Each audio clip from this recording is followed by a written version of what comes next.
ಪೋಲೆಂಡಿನ ಕಡಲ ತಡಿಯ ಗ್ಡಾನ್ಸ್ಕ್ ನಗರದ ice cream ಅಂಗಡಿಯ ತಳದಲ್ಲಿ ಸೇನಾ ನಾಯಕನ ಕೆತ್ತನೆ ಸಹಿತದ ಶವಪೆಟ್ಟಿಗೆ ಮತ್ತು ಅಸ್ಥಿಪಂಜರ ಪತ್ತೆಯಾಗಿದೆ.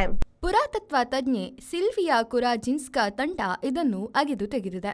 ಈ ಮರಳುಗಲ್ಲನ್ನು ಸ್ವೀಡನ್ನಿನ ಗ್ವಾಟೆಂಡ್ನಿಂದ ತರಿಸಿರುತ್ತಾರೆ. ಈ ರೀತಿ ಮೇಲೆ ಮಿಲಿಟರಿ ದುಸ್ತು, ಆಯುಧ, ಪದಕಗಳೊಡನೆ ಕಲ್ಲಿನಲ್ಲಿ ಕೆತ್ತಿರುವ ಶವಪೆಟ್ಟಿಗೆಗಳು ಅಪರೂಪ. ಟ್ಯುಟೋನಿಕ್ ನೈಟ್ಸ್ ಕಾಲದ ಇದು ಒಬ್ಬ ನೈಟ್ ಸಾಮಂತ ಅರಸನ ಶವಪೆಟ್ಟಿಗೆ ಇರಬೇಕು ಎಂದು ಸಿಲ್ವಿಯಾ ಕುರಾಜಿನ್ಸ್ಕಾ ತಿಳಿಸಿದ್ದಾರೆ. 13-14ನೇ ಶತಮಾನಕ್ಕೆ ಸೇರಿದೆ. 59 ಅಂಗುಲ ಎತ್ತರದ ಈ ಶವಪೆಟ್ಟಿಗೆಯ ಒಳಗೆ ಪೂರ್ಣ ಏಳುಗಟ್ಟು ಸಿಕ್ಕಿದೆ.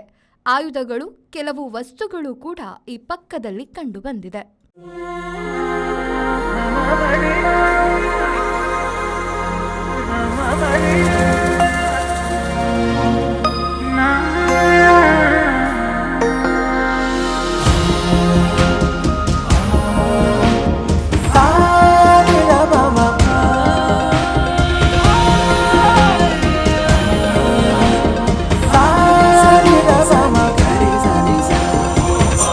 VNR Gold.